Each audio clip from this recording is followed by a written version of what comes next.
Picture this. It's 3 in the afternoon, your inbox is quiet, your deadlines are met, and yet your shoulders are still tight. Nothing is wrong on paper, but your eyes have been processing clutter, cold light, and unfinished visual tasks for 6 hours straight. That is not burnout in your body. That is burnout in your field of view. The research on visual minimalism and stress recovery points to something most of us never check. Your brain processes what you look at before you decide how you feel about it. Every object in your peripheral vision is a quiet request for attention, and your nervous system pays the cost. A messy desk is not just a mess.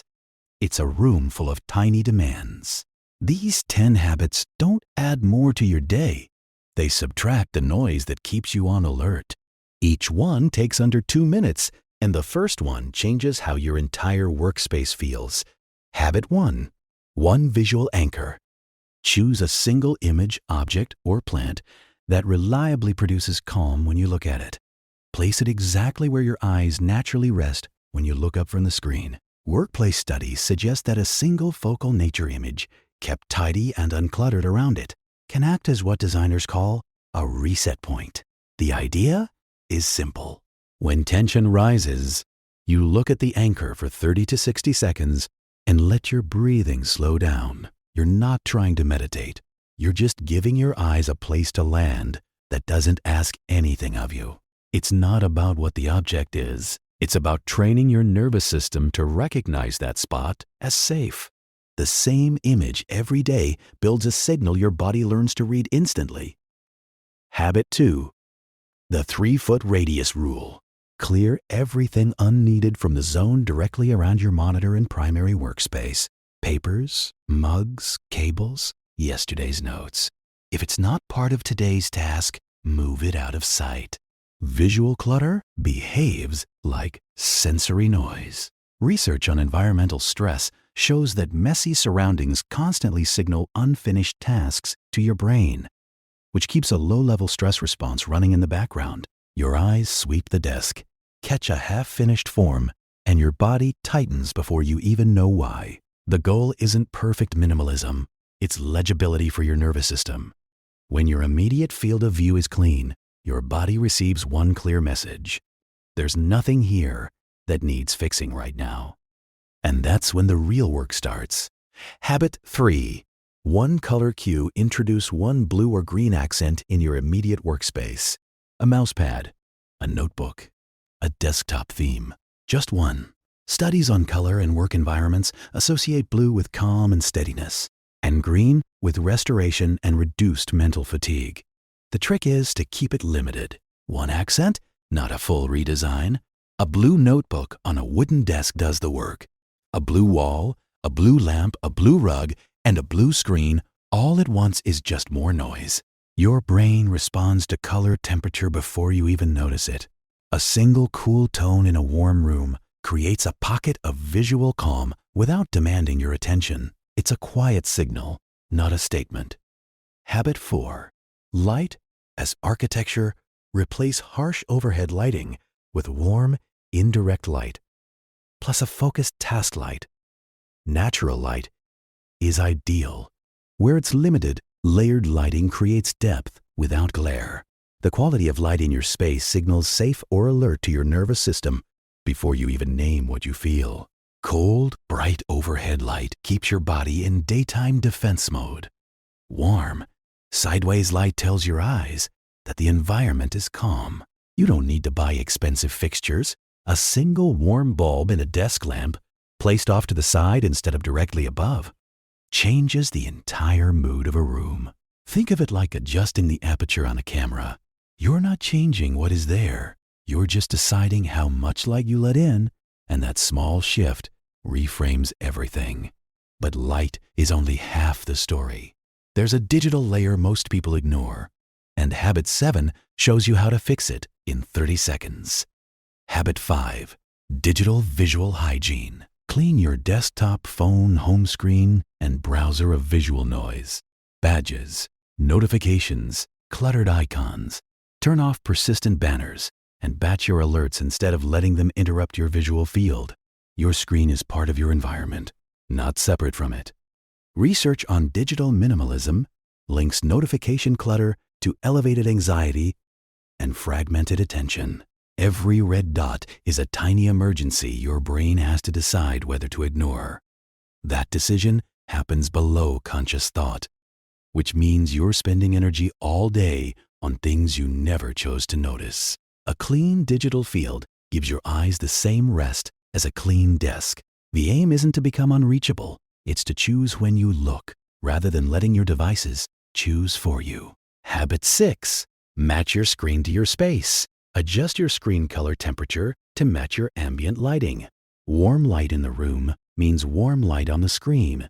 Most displays run cold and bright, which keeps your nervous system in alert mode even when your work isn't demanding it. Night modes and flux settings aren't just for sleep. They're for telling your body that the surrounding space is calm. If your desk lamp is warm amber and your monitor is clinical blue, your eyes are receiving two conflicting signals about whether the room is safe. This habit pairs directly with the light work from habit 4. Once the room is right, the screen should follow. Now that your space and your screen agree, there's one micro movement that most people have never tried. Habit 7. The micro cue card. Place a small card with one simple instruction at the spot your eyes drift to. When you look up, maybe it says, breathe in for 4 and out for 4, 5 times. Or maybe it says, pause, posture, breathe. Pair the card with a predictable stress point. Before calls, after meetings, when you first sit down, the cue becomes tied to the moment. This is a visual prompt for a physiological action, not a decoration. Studies on visual cueing in workplaces show that small, simple prompts at eye level can reliably shift behavior under pressure. The card does the remembering, so your mind doesn't have to. You don't need to remember to breathe better. You just need to notice the card. Place it where your warm light hits it, and the cue merges into the atmosphere. Not another task on your list. The best part is that the card works even when you're too tired to think. Habit 8. Workspace zones. Divide your desk into zones for different mental modes. Creation, admin, rest. Even in a small space, one corner for deep work and one for quick tasks tells your brain which mode to enter. Use a different object or light position for each zone, so the shift is visual, not just mental. When you move to the admin corner, your eyes meet the planner. When you return to the creation corner, they meet the anchor from habit 1. You're not forcing a mindset shift. You're letting your eyes tell your body where you are. The environment does the switching for you. Zones work best when each one has something alive in it. Habit 9. One living thing. Add one plant, one natural object, or one piece of wood grain. Something that grew rather than was manufactured. Research on nature elements in work settings shows that greenery and natural textures help reduce stress because the brain reads them as non-threatening environments. Natural forms carry a mid-level complexity that calms the nervous system without understimulating it. The curve of a leaf, the grain in wood, the irregular surface of stone. These patterns tell your body that it's in a living world, not a machine. Keep it singular. One well-chosen natural element beats a jungle of small objects. Your eyes need a single place to rest, not a garden to manage. But the most important habit is the one that holds all the others together. Habit 10. The daily visual reset. Before you start work, take 60 seconds to look at your space and ask 2 questions. What's the first thing my eyes land on? What's the last thing I see before I leave? Move one thing, just one, based on what your nervous system needs that day. Some days that means bringing the plant closer, and some days it means clearing the desk entirely. You're not organizing, you're tuning. This is not organization, it's curation. Your eyes are a camera, and you're adjusting the aperture. The frame changes and your body responds before your mind catches up. And that reset is where everything else begins. There's a difference between looking and actually seeing. Looking is passive. Seeing is when your body slows down enough to receive what is in front of it. That's where the practice begins. These 10 habits don't ask you to do more. They ask you to see less noise. Calm is not something you add to your day. It's something you let your environment allow. If this landed, subscribe. New sessions come out every week, each one a different world to settle into.